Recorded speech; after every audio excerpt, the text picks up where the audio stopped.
Good evening.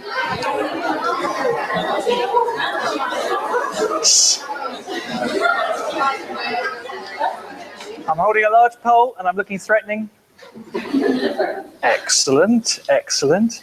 A couple of you suggested that it was difficult seeing the laser pointer. Is this true? Well, I've just gone to all the trouble of procuring this large wooden pole. Okay, some say it is, some say it isn't. Well, certainly, I think everybody should be able to see that. So I don't mind going back to the old days and doing this. There is a register coming round. Please sign the register. We have today Dr. Richard Parker, who's going to be talking to you in a little while about, I guess, emotion from the perspective of the animal brain. But actually, emotion from the perspective of the human brain and the animal brain has some really interesting parallels.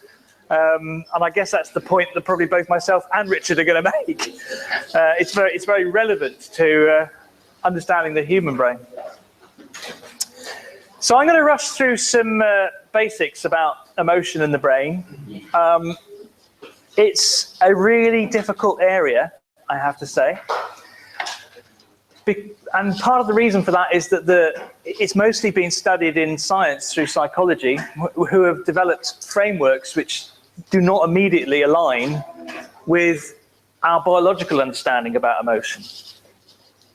But we'll talk about that a little bit more in a minute. But this seems like a good place to start with Mr. Spock here from Star Trek. And those who watch Star Trek, you'll know there's always a conflict going on between Spock and Bones, the on-board doctor, medical doctor, ship surgeon, whatever they call him. Bones believes that emotion is really important. It's what makes us human. Whereas Mr. Spock, being of Vulcan extraction, he's decided that it's an impediment to logical thought. So that's something you can sort of think about as we go through, but I'm hoping that as we travel through some of these concepts, you're going to decide probably that Bones is correct, that actually emotion really is very, very important to an awful lot of cognitive function. But there are some deeper problems, such as what is emotion? How do we actually measure it, and where is it, if you want to talk in those terms? Which parts of the brain are particularly involved with it? Now, as you know, I've challenged myself this term to use some teaching and learning strategies that are directly related to how we understand brain function, and I try to stimulate you to think about those by asking you questions at the beginning. You're going to be revising for your test using a game today. Why are we doing that? Why is it helpful to be doing that all together with everybody looking? A bit embarrassing maybe, but why is it important? Why are we competing against each other? You know, why do we have to have winners and losers? I don't know. That seems like a very philosophical question. Now, oh, this is quite good. It makes you feel very authoritative, actually. A little bit unstable though, so it could do some damage with it. There are lots of different types of neuroscience, molecular neuroscience. The one that we're interested in is cognitive neuroscience. Cognition is thought, neuroscience is biology. We're interested in that relationship between cognition and the brain. And that's been exploring the brain-mind behavior relationship. And it's important because when the psychology, the cognition, another word really for cognition, when the psychology matches with the biology, then we can be a little bit more confident of both. And it certainly is the case that when you see activity in the brain, it's very difficult to interpret it without having a psychological model. However, there is a problem, because the theoretical frameworks in cognitive psychology, the way we've come to understand emotion in terms of the mind, they're not always very aligned with what we've observed in terms of biological function. So we've had to sort of make some changes along the way, and that's how science moves forward. In fact, it was only 15 years ago that one of the first, James Burns, who's one of the first people really to write a good book about neuroscience and education, came to the conclusion that given the lack of overlap between those traditions, it might be said that the available neuroscientific work on emotion is largely irrelevant to the field of education. Well, that's really not the case now. I hope I might be able to give you a practical demonstration of that in a minute, depending if the technology works. So what is emotion? Well, can be automatic, it can be unconscious, and one of the evidences for that is the fact that a smile is so universal, so a universally recognized symbol. So clearly that's not something which is entirely culturally delivered, otherwise people would have different ways of expressing happiness depending on where they lived. So it has to be partly a cross-cultural phenomenon. But when we start thinking about what emotion is, it all starts becoming quite complicated, because there are two fundamentally different ways at the extremes of thinking about emotion. One is the James Langer approach, which says you see the scary bear and you develop a perception and interpretation of that in your brain. Oh no, it is a scary bear. And then your body starts reacting and you start sweating. And because your body's doing that, so you are now experiencing an emotion. Okay, which means that if you didn't have a bodily response, if you took that away, actually you wouldn't have any emotions. Now, partly this is true, but it can't be completely true, because if it was the case, then people who suffer spinal injury and actually lose, you know, parts of their bodily sensations, but does that mean that they feel emotions any less? Well, no, it's not true. So it can't be completely true. And then we get the Cannon-Baird approach, which says you see the scary bear and you have a bodily response. Yes, you might start sweating or whatever, or start shivering with fear, but you also have a particular emotion which is derived independently from that perception and that interpretation. But you know, and partly that is true because, you know, your heart rate can change for all sorts of different reasons, and generally speaking, if you were just relying on your heart rate, that wouldn't really be a good, you know, or your bodily emotions. Maybe there is not enough information there for you to form a direct, you know, a complete understanding of that emotion. So, you know, maybe this part can feed directly into your ideas about what your emotion is. The SHSinger two-factor theory tries to sort of join these together, and of course the answer is usually the more complicated one, and it is probably true in this case as well, that yes, you know, you have your perception, your cognitive interpretation, oh dear, it's a bear and it's not in a cage, and that produces a general bodily response. So your heart starts racing, you start sweating, but also, you know, you are aware of the fact that it's not in the cage, and that is what is, you know, that is actually feeding into that emotion as well.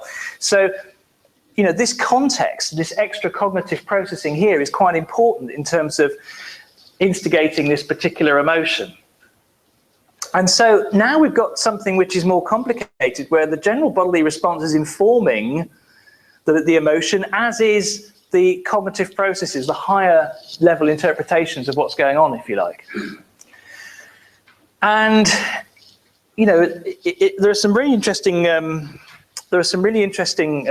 studies that show, certainly, at least at some level, your bodily response is informing your interpretation of emotion, what emotion you think you are experiencing, which I guess has to be the emotion you're experiencing. Is there any difference between thinking you're experiencing an emotion and experiencing the emotion? I don't think there is, really, because you're talking about a direct experience. So, sorry, I'll just go back. I'll just go back a bit. There's a reason why my face is on here. I'll explain it in a bit. But there's a fantastic study that was done by Dutton, I think, where the surveyor, a researcher, was on a bridge, and people were coming across the bridge, and he stopped them and he asked them for some background information. Where are you from? How old are you? Are you studying? What's your earnings, or whatever? And then at the end, he asked them out for a date. I said, no, there's a little coffee bar around the corner. Would you like to come and have a cup of coffee with me? And what they found was that you get more success if you're standing on a high bridge when you do that. Because the high bridge is already going to be initiating some of that racing heartbeat, that little bit of adrenaline. It's a good thing to remember. This could be useful, okay? And obviously what's happening there is that the general bodily response is actually feeding in to your interpretation, your experience. You're thinking, well, actually, I'm really quite excited by this person. I think I better go and have a cup of coffee with them. So, fascinating stuff. Okay, so the reason why, actually this is me and my partner, the reason why we have to do this is because we're live streaming these, and I should have said that at the beginning, so be aware that if you shout something out, it's going out publicly. But also we have to make sure all the images are not copyrighted, so I had to spend a little time producing this. But it's good, if you come around our place, you can know what we're feeling, you know. Could be handy. So, going back in time, psychologists began to identify some very fundamental basic emotions that appeared to describe a lot of the emotional experiences that we have on a day-to-day basis. And here they are. And you can actually, they're partly universal. I mean, not completely universal, but you can show these pictures to people around the world, and generally speaking, they can pick out anger, disgust, fear, surprise, and sadness. So these appear to be 6 basic, universally experienced emotions. So that's important, but there's also the strength of the emotion, and you can also categorize emotions as to whether they're positive or negative.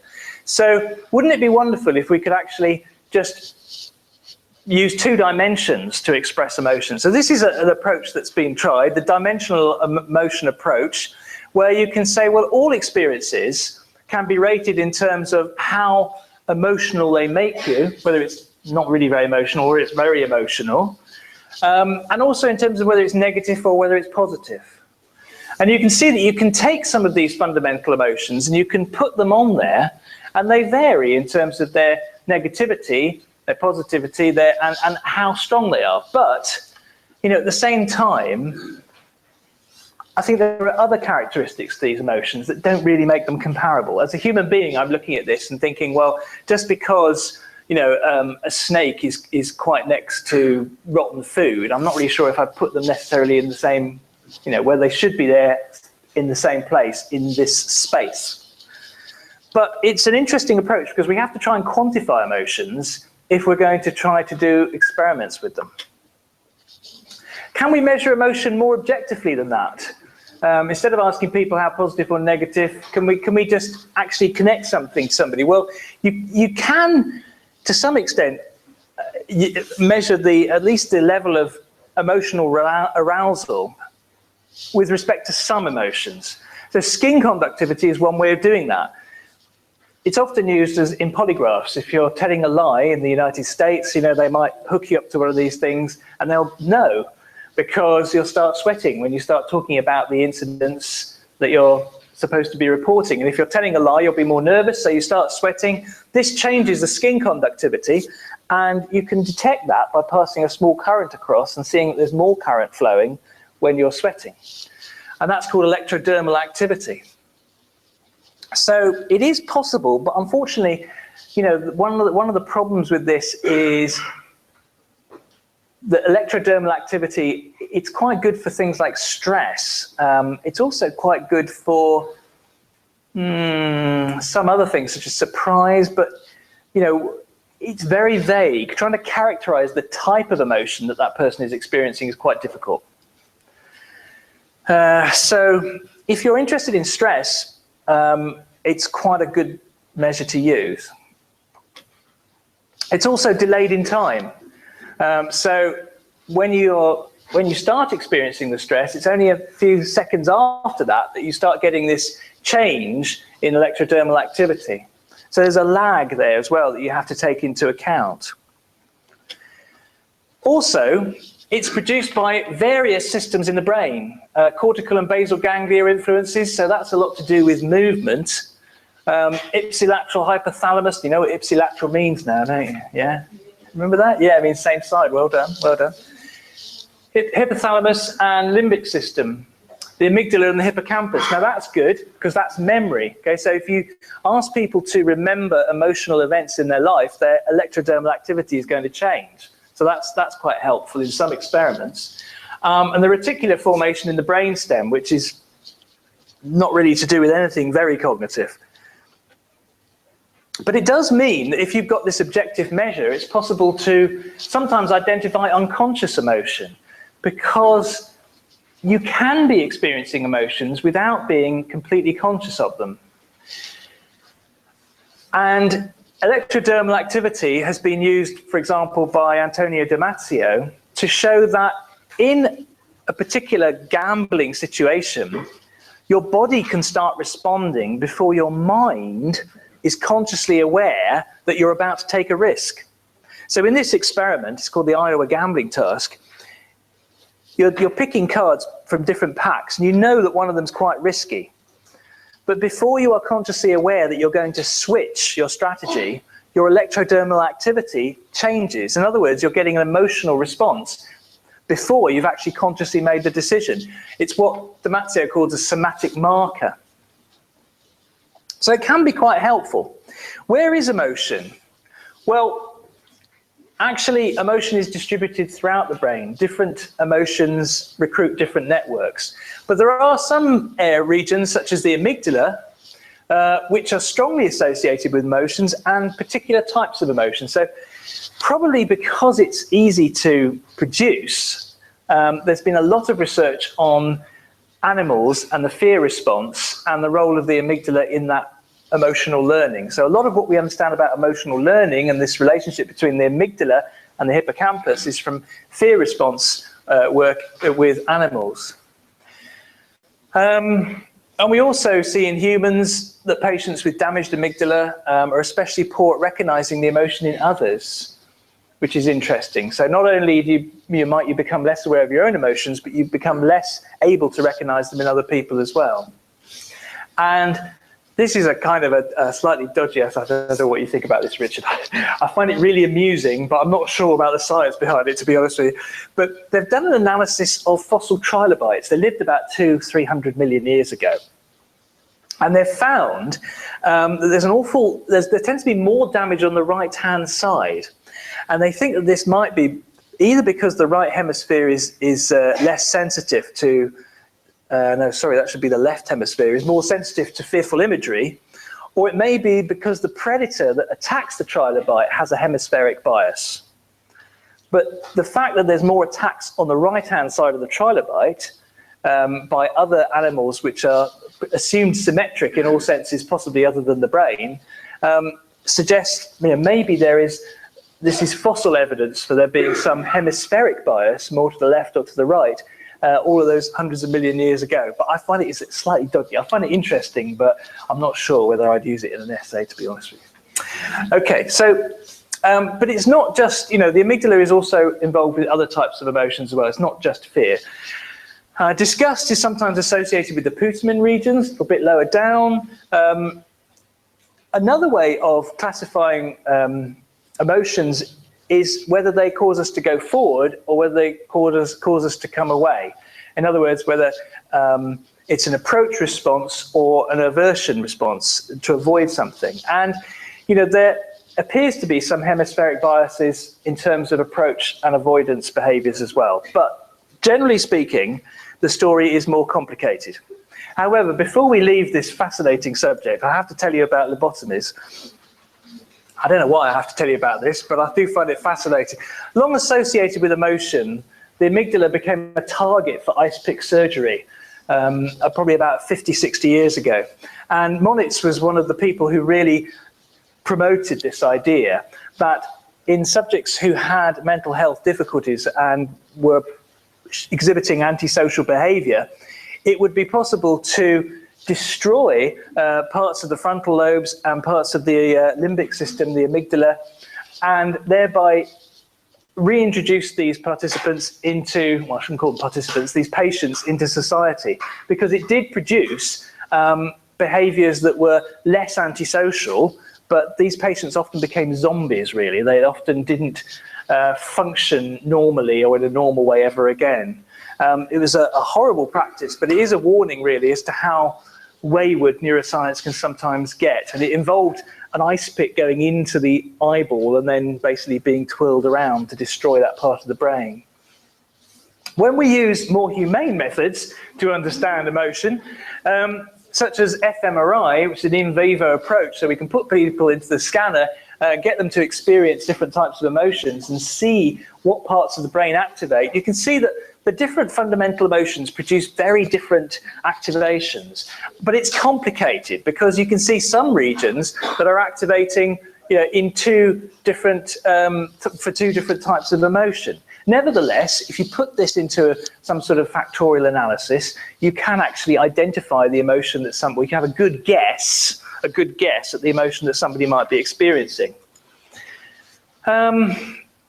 But the truth is that one region contributes to many different categories of emotions. So it's not really the case that you can ever say this part of the brain is about happiness, this part of the brain is about fear or sadness. And what we find is that the activities of these different parts of the brain contribute to dimensions in a way which is dependent upon each other. So the amygdala can be used to track valence. In other words, whether it's a positive or a negative emotion. And you've probably realized the amygdala tends to be associated more with the negative emotions when it's very active. But at a particular level of arousal, you find that the medial frontal cortex becomes involved. So it's not very straightforward. I think this is probably the best way of thinking about it, that you have different regions in the brain, but these different regions in the brain start talking to each other and forming a network in order to generate these different types of emotions.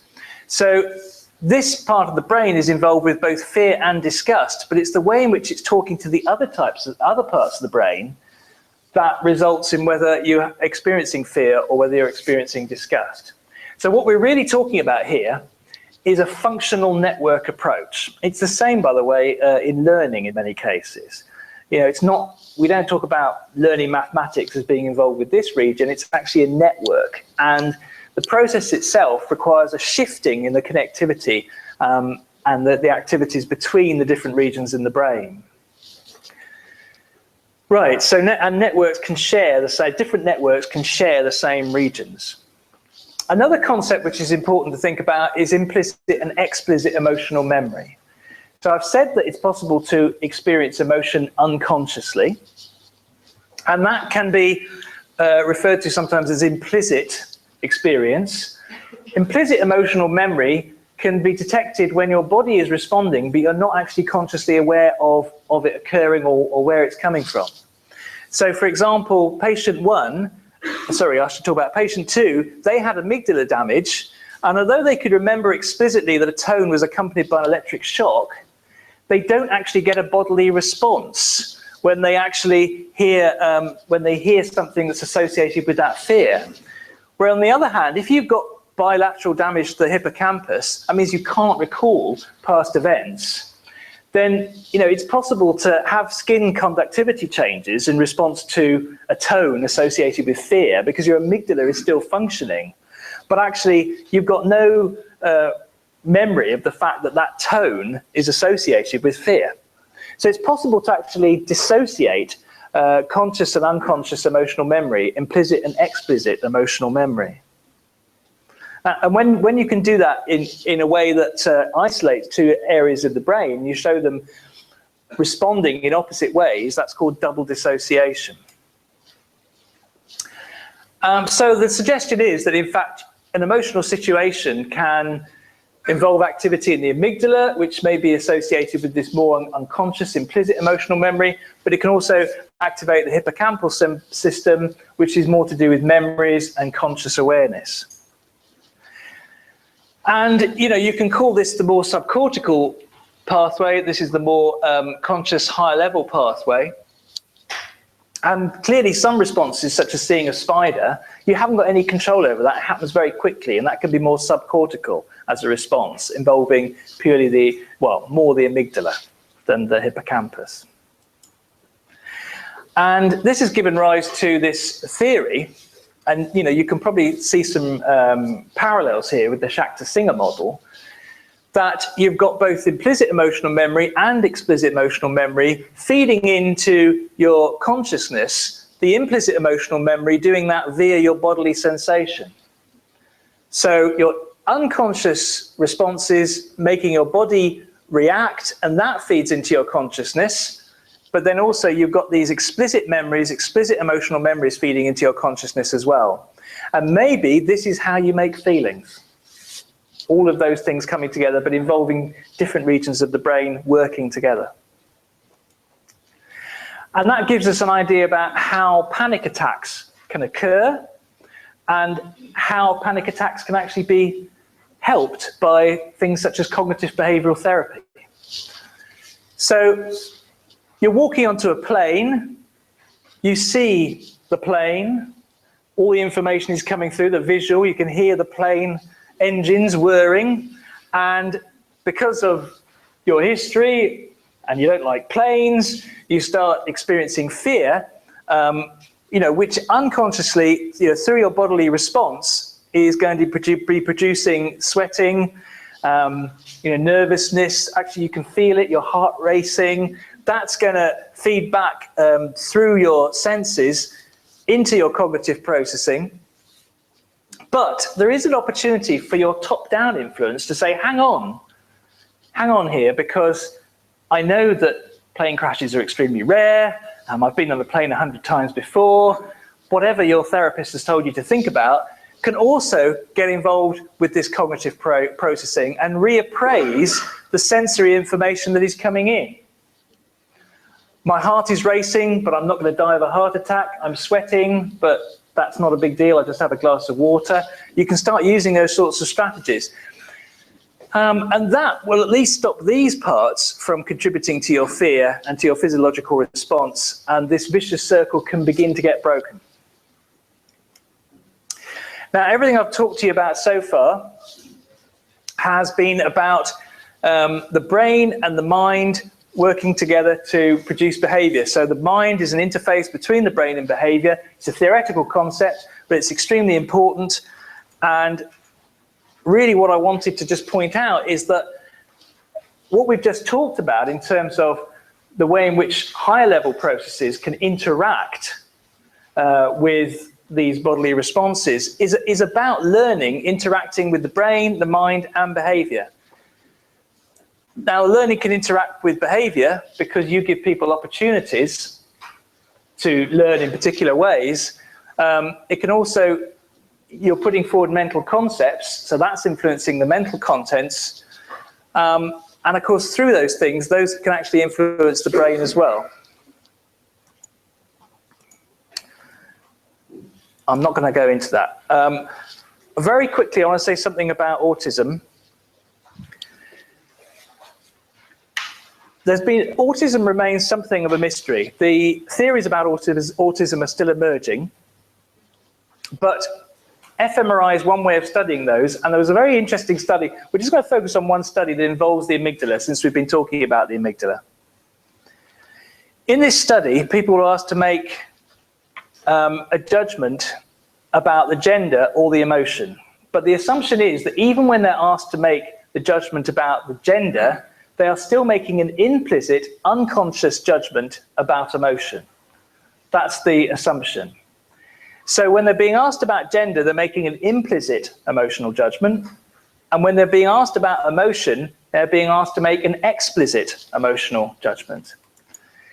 And what they found was that there were 3 areas that appeared to operate differently between those people with and without a diagnosis of autism. And this is really just an example of how fMRI functional neuroimaging can start to provide insights into some of these well-known developmental disorders. So one thing they found was that in the left cerebellum, which is that part there, just going around, it's normally active for implicit or, left cerebellum normally active for implicit or explicit emotional judgments about faces. But it's only activated in autistics when they know they should be processing. Okay, so it doesn't work for autistics when you ask them to make an implicit judgment. And yet it's active for both implicit and explicit emotional judgments amongst people without a diagnosis of autism. So that suggests that there may be some sort of compensatory strategy going on amongst the autistic patients, because they can activate this part of the brain when they know they have to be recognizing faces and the emotion in the faces, but only then. It's not automatic. So they must be using some type of conscious, explicit strategy to be able to do this. Another part of the brain is the amygdala, and that was different between autistics and normals. The left amygdala region is normally suppressed from making an explicit emotional judgment. In other words, when you ask people to consciously decide what sort of emotion this person is expressing, they probably look at it in a different way, and they start saying, oh yeah, the eyes are like this and the mouth is like this or whatever. But it should be automatically activated, but you can see that it's always suppressed in autistics. And that tends to suggest that possibly there's a system deficit. And by system, I mean one of those subcortical networks which actually feeds the cortex with information. Now, when something goes wrong in a system, if a system is failing, then it's likely to introduce cortical differences as well, because the systems are very often an input into the cortex. So if you think about the cortex as a, in many respects, a domain general set of systems, the things that are underneath it and feeding it with input, such as the amygdala, nucleus accumbens, the reward system, those sorts of subcortical areas, if something's going wrong with them, then the input to this more domain general region is failing. And that means that the cortex is going to be reprogramming itself in an unusual way. And that's actually what we find here as well, that the left middle temporal gyrus, which is involved with automatic face recognition amongst people without an autistic diagnosis, it's normally activated in explicit emotional judgment, but it's never active in autistics, whatever they're instructed to do. In other words, this is something that they can't do. And that's probably because the cortex has rewired itself, because it's not getting the input from the amygdala that it should have. Well, I say probably, but this is just one theory about autism. And in fact, you have to remember with all fMRI studies, and this is something you might want to remember when you're writing your essay, fMRI studies lack good temporal resolution. It's very difficult to see how things are changing on a second-by-second basis. They often only provide a snapshot. There aren't many longitudinal fMRI studies, so it's very difficult to see how this sort of behavior might develop. That study hasn't been done yet. And there's almost never any complete exclusion of comorbidity. So a lot of the patients that would have gone into the scanner would have had other complaints as well. There'd be other things wrong with them. It's very difficult to separate those out. So there are always limitations to these types of studies. When we're talking about theories of autism, the idea that there is amygdala dysfunction can feed into this one theory called a theory of mind deficit, because if you're having trouble recognizing emotions in other people's faces, then that can actually produce problems in your understanding of other people's perspective, and that's theory of mind. So there can be problems with developing the theory of mind. So the study we just talked about by Critchley feeds in to this one theory, but there are many other theories. And one of them is executive dysfunction, that essentially it's an attentional problem, that you're having trouble switching from one situation to the next. And of course, attention to faces is very important to be able to understand and process faces. And then there's also the weak central coherence theory, which I think is favoured by Uta Frith and colleagues. And this is a very popular theory, that the real problem with autism is that you tend to focus on the constituent parts of a situation, the constituent parts of a face or a context, rather than the global whole. In other words, you're not processing globally. You're just looking at the individual parts. And some of this has been shown through use of jigsaws, for example. So people with autism will actually solve jigsaws in a slightly different way because they're looking at the constituent jigsaw bits rather than the whole picture that the jigsaw is trying to make. Okay, so how are we doing for time? I don't want to run out of time because I want to make sure that 5:09. Okay, I think I might get there. Now, weirdly, I want to talk to you about emotion. I say weirdly because maybe you think, well, motivation is not really emotion, but actually it's often filed under emotion in neuroscience. Okay, and there's all sorts of reasons for that, but just be aware of that. The type of motivation that we look at in neuroscience is most often called approach motivation, caused by a reward. And rewards can reinforce behavior, but if you want to break down a reward into more constituent parts, it's about wanting it, liking it, and knowing how to get it. For it to reinforce behavior, all three of those things need to happen.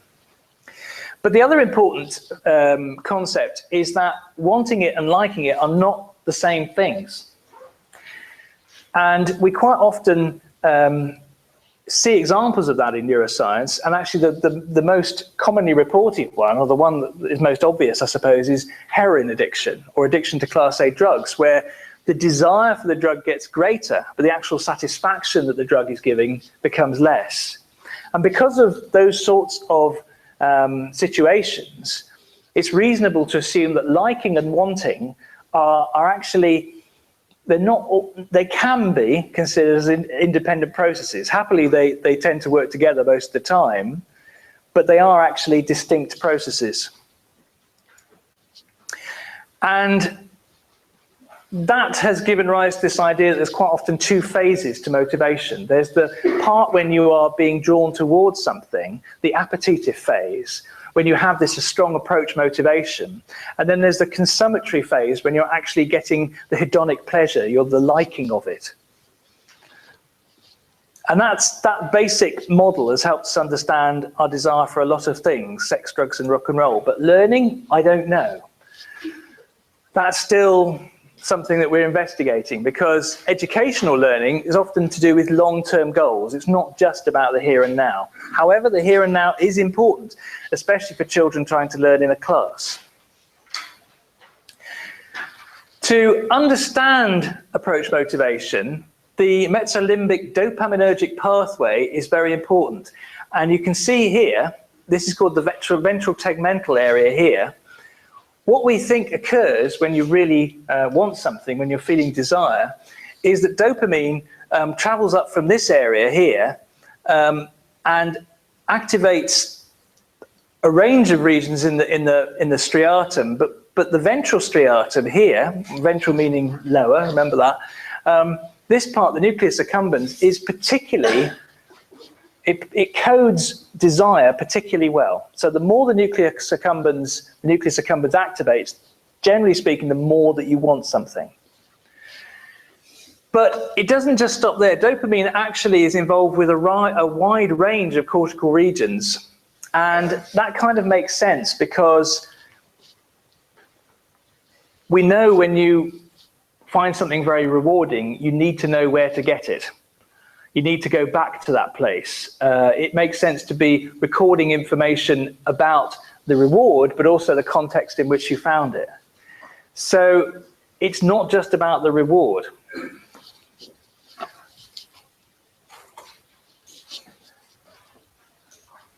And we find that whilst dopamine is associated with this appetitive phase, this approach motivation, there are other chemicals that appear to be involved with the actual pleasure of the consuming of the reward. So opioids in particular are associated with that hedonic pleasure of actually gaining the reward and experiencing it. Now, this midbrain response, this uptake of dopamine, supports something that we call reinforcement learning. And reinforcement learning is not like educational learning. Reinforcement learning is usually about associating with rewards and actions together. And a very typical way in which we do that in other animals is when we're foraging. we have to very quickly change our association of different actions with rewards. And one of the signals that helps us do that, a learning signal that helps us do that, is the prediction error. It's the difference between what we expected and what we find. And when that's positive, then that prediction error becomes coded in the nucleus accumbens. And that kind of makes sense because you want to go back if it's better than you expected. And it helps us associate the reward with the action that you undertook in order to reap that reward. And it makes it more likely that that action will be repeated. So it's very important, this process, for learning valuable actions. Now, that reward response is mediated by magnitude, so the size of the reward is important. It's also mediated by peer presence. So in a risk-taking game where you're taking risks in order to receive rewards, we find that teenagers get much greater midbrain dopamine response if their teenage friends are actually with them, experiencing it with them. And it's also moderated by uncertainty. If you don't know whether you're going to get the reward or not, it can actually enhance the response, the midbrain response. So what we've got here is seeing a visual stimulus, and a few seconds later, a reward may or may not arrive. If in the past it's been 100% associated with the reward, then you get a dopamine spike as soon as you see that visual stimulus, but later on, when the reward actually arrives, because you were completely expecting it, you don't. So, this is very much about expectations. If you see a visual stimulus and there's 0% likelihood of receiving a reward because you never received a reward before when you see that stimulus, then you don't get a dopamine spike. But if the reward unexpectedly arrives, then, oh, thank you very much, I do want that. The interesting thing is what happens when you see a visual stimulus that 50% of the time has been associated with reward, 50% of occasions it has not provided the reward. Then you get a spike as if you think you're going to get a reward, and then the dopamine, the tonic response to the dopamine actually ramps up until the outcome is known. Now that means if you integrate over time, you get more dopamine for the uncertain reward than either the wholly predicted reward or the wholly unexpected reward. And that may be why we are so attracted to games of chance. And it's actually the maximum dopamine response is for 50% uncertainty, 50-50 chances. That seems to be the most exciting. Now, actually, kids in school don't like 50-50 chances when it comes to their schoolwork. They prefer much higher levels of certainty, like 87%. It was measured by Clifton. But that's probably because failure is reflecting on their social and self-esteem. These aren't rewards that are being given out purely on the basis of chance. And that's not so bad because we can actually give children problems that they are quite likely to get correct, and we can work in their comfort zone, but they're missing out the emotional roller coaster of having those higher levels of uncertainty that produce the levels of dopamine. So this suggests a learning games approach in which gaming elements disrupt that relationship between getting the answer correct and getting your points. And this is the first thing we did when we had this idea was to actually test it out with children. We asked them to ask their maths question from Mr. Certain or Mr. Uncertain. Mr. Uncertain would toss a coin and he'd give you 2 points or no points, depending on the toss of this coin. And sorry, that was Mr. Uncertain. And Mr. Certain, if you got the answer correct, would just give you a point. So statistically, you always got the same points overall with time. But with Mr. Uncertain, you never knew if it was going to be 2 or 0 points. And over time, what we see is the children more and more asking their questions from Mr. Uncertain because they are attracted to uncertain reward, as other primates are. We tested this out with adults as well, using electrodermal activity that I referred to earlier. And what we found was that the actual experience of answering the question is actually, it produces a higher emotional response when it's for uncertain rewards compared with certain rewards. So the actual experience of answering the question becomes more emotional. So all of that suggests that you should get better learning when you're using uncertain rewards than certain rewards. And that's something that we're trying out with schools now. We're recruiting 65 secondary schools to teach Year 8 science for the whole year using uncertain rewards. And we're going to find out if it actually boosts their learning or not. But just to come back to this point, that reinforcement learning, that links reward and action. It's not the same as educational learning. That's much more about declarative memory formation, facts and figures. However, what we find is that that dopamine signal, it is also associated with improved declarative memory formation, which is probably because of all those dopaminergic pathways through the cortex. And also because of the way in which the hippocampus functions, because dopamine may gate hippocampal function, so that when you receive more dopamine, the hippocampus processes actually increase at a faster rate. And those processes are still being researched, so we're not completely sure about them, but already we've been able to show that, for example, if you use prediction error in a game, that predicts education or learning performance on educational material better than the stakes. So it's not about whether you offer people 6 points or 7 points for a correct answer. It's about the way in which offering those points stimulates midbrain dopamine activity. That's the thing which appears to predict whether they get the questions correct or not. And we've turned this into a game, and it's called Zondel Team Play, and it's free. And actually, we're developing more software because we want to do things slightly different. But today, I'm going to show it to you using Zondel Team Play. But just before I do, my summary would be that there's no consensus definition of emotion. It can be defined in different ways in terms of valence, in terms of the 6 fundamental basic emotions of Ekman. It's frequently defined as a temporary change in affect or feeling state, coordinated multiple systems, including physiology, brain activity, behavior, and conscious experience.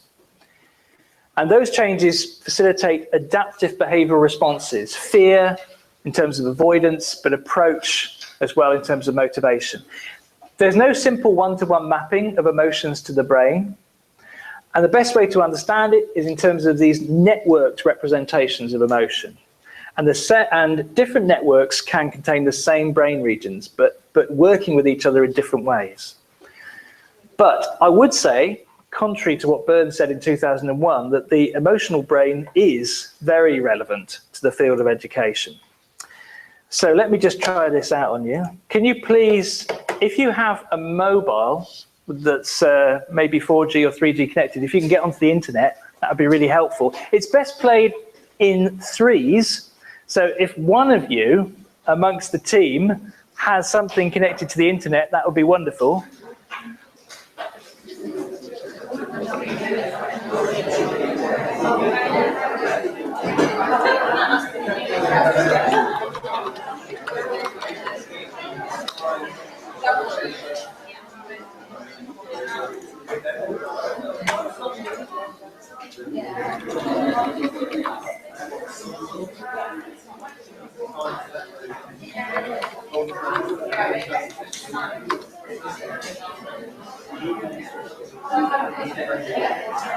Zondel Team Play. Zondel Team Play.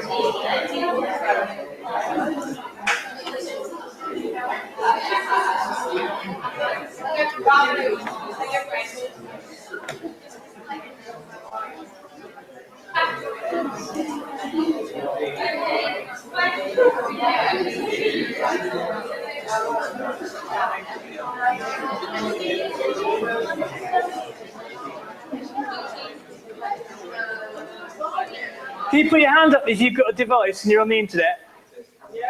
Oh, we've got a few of you, okay. Okay, let's have 20 teams and see how it goes.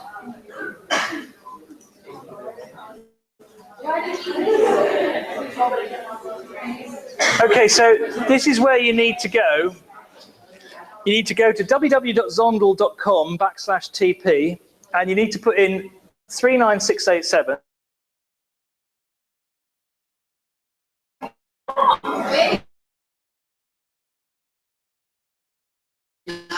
Yeah, please do join. Just pick any team. No, you don't need to register. You don't need to register. Just go to www.zondel.com/TP. Well done, Team S.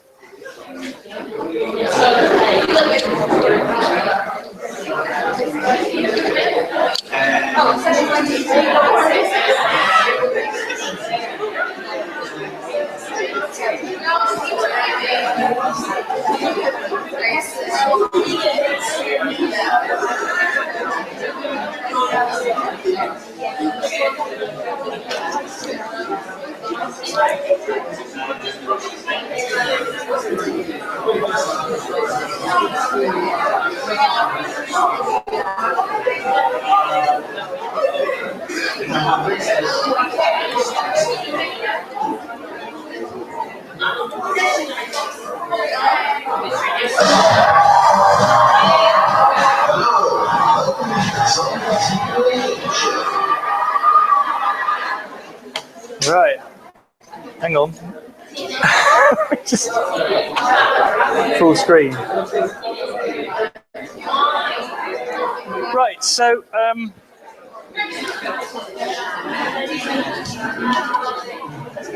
little bit of revision for you.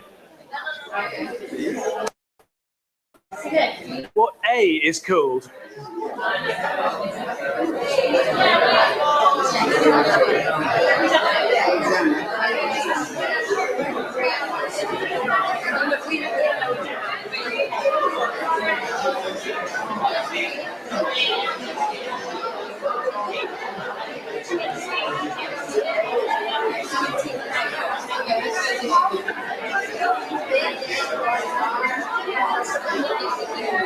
I'm going to have to ask you to. I'm going to have to ask you to. All right. It's possible some people have become disconnected. This is why we're rebuilding this software in the way we want it. But I'm sorry if that's happened. Team H, what did you think the answer was? Oh, you got it. Okay. Team N. Where are you, Team N? Which one did you want? Okay, you wanted that one, did you? Are you sure? Okay, this is where it becomes really fun, because now you have to make a decision about whether you're going to get 3 points for a correct answer, or whether you're going to spin on the Wheel of Fortune and get either 6 points or 0 points. Really? If you want a game, then press the gaming button.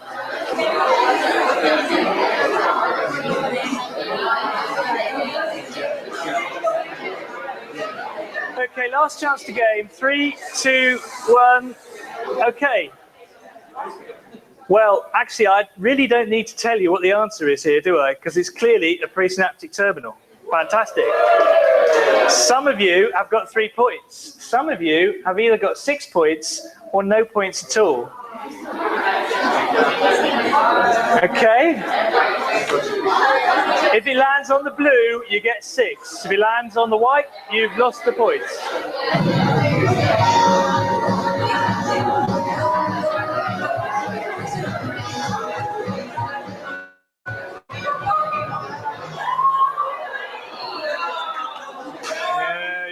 Yeah.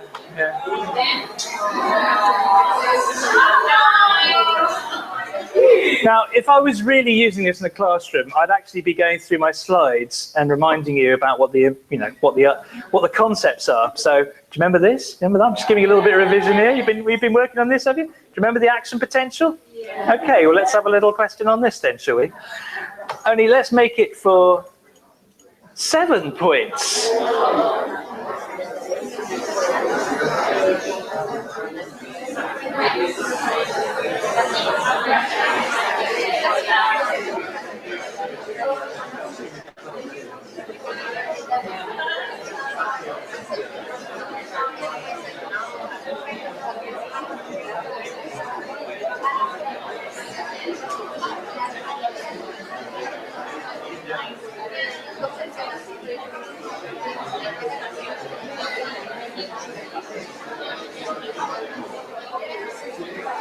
I'm going to have to put the clock on you. 3, 2, 1. Come on, Team F. Come on, Team F. What's happened to Team F? Oh, okay. Right, now, are you going to game or not? It's completely random. Completely random. Right. Now listen, now is the time when your dopamine is ramping up, okay? Because your dopamine is ramping up, the tonic levels of your dopamine are ramping up, it means that I've got a window of opportunity. This is a window of attention, and I can take this teachable moment and say things to you, and you'll remember them. And that's why I'm doing this. So if I say, look, proteins, they're negative, okay? And they're not really very likely to be moving out, okay? Because we know that it gets left with a positive, negative charge at the end, don't we?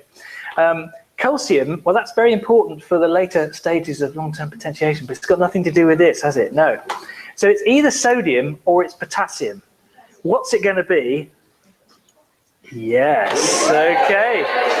But the big question now is, teams like A and C and G and H have either got 14 points or they've got no points at all. And what we know, because we've done a brain imaging study on this, guys, we know that those people who have not gamed, you are now watching this because you want the other ones to fail. Okay, so that you are still watching it very intently because your reward response is related to your competitor's unexpected failure. Let's see what happens.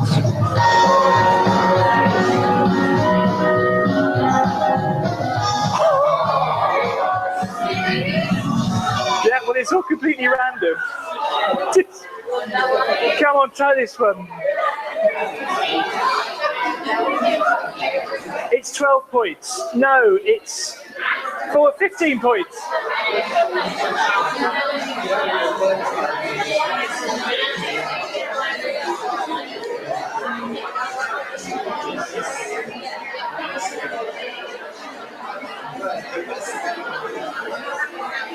Come on, Team E.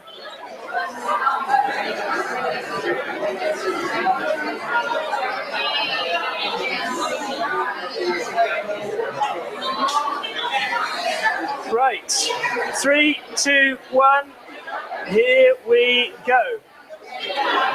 Now listen, it does generate classroom management issues, this actually, because the kids get very excited. But this is the window of opportunity, and I don't want to hide it. I don't want to lose it. So, naught, very unlikely to be naught, because we know there is a resting potential. I mean, there wasn't a resting potential.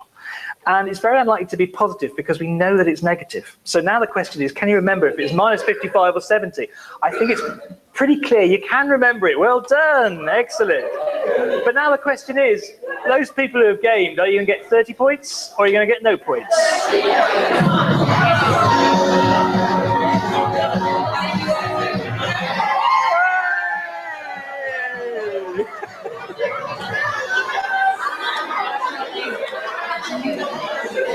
And I think, so hang on, please.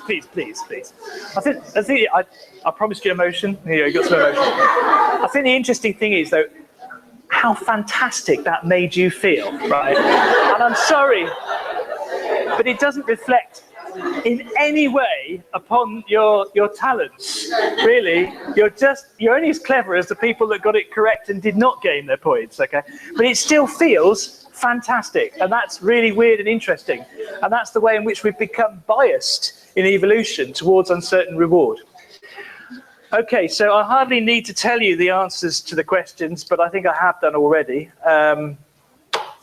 Remember right at the beginning, why are we revising for our test using a game? Because uncertain reward increases midbrain dopamine and so accelerates plasticity and learning. Why is it helpful to be doing this together? Because peer presence increases this response. Why are we competing against each other? Because your competitors' outcomes, chiefly their failures, also contributes to this reward response.